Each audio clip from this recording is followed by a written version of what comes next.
మంత్రి కేటీఆర్ నిజామాబాద్ పర్యటనలో భాగంగా పలు అభివృద్ధి పనులకు శంకుస్థాపనలు చేశారు. ఈ సందర్భంగా కేంద్రంపై తీవ్ర స్థాయిలో విమర్శలు చేశారు. కేంద్రం తెలంగాణకు ఇచ్చిన హామీలను అమలు చేయాలని డిమాండ్ చేశారు. తెలంగాణ ప్రజలు పన్నుల రూపేణా కట్టే డబ్బులను కార్పొరేట్ శక్తులకు అప్పజెప్తుందని అన్నారు. బీజేపీ సర్కార్ పేదలకు వ్యతిరేకమన్నారు. కేంద్రం ఇప్పటికైనా ప్రవేశపెట్టబోయే చివరి బడ్జెట్లో తెలంగాణ ప్రాంతానికి పెద్దపీట వేయాలన్నారు. పేదలకు అధిక మొత్తంలో నిధులు కేటాయించాలన్నారు. ఎందుకంటే జనరల్గా ఇట్లా 1000 కోట్లు 900 కోట్లు అనే వరకు ఎక్కడ లేని అనుమానాలు వస్తాయి. ఎక్కడ ఖర్చు పెట్టిండ్రు, ఏమైంది, రకరకాల అనుమానాలు. ముఖ్యంగా ఇక్కడ నిజామాబాద్లో ప్రతిపక్ష పార్టీలకు అనుమానాలు ఎక్కువ ఉన్నాయి కాబట్టి వాళ్ళకు కూడా తెలవాలి. కాబట్టి లెక్క మీకే ఇచ్చిపోతాను. దయచేసి మీ ఎమ్మెల్యే గారి దగ్గర, గణేష్ గారి దగ్గర, మీ మంత్రి గారి దగ్గర పెట్టిపోతాను, మీరు చూసుకోవచ్చు.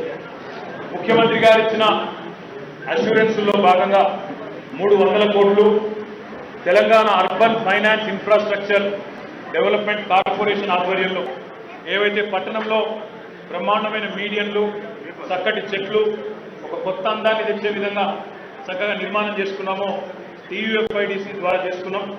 ఒక 307 కోట్ల 30 లక్షలు దాని ఆధ్వర్యంలో పట్టణ ప్రగతి నిధుల కింద 76 కోట్ల 50 లక్షల రూపాయలు. అదేవిధంగా మిషన్ భగీరథ అర్బన్ కింద 144 కోట్ల 41 లక్షలు.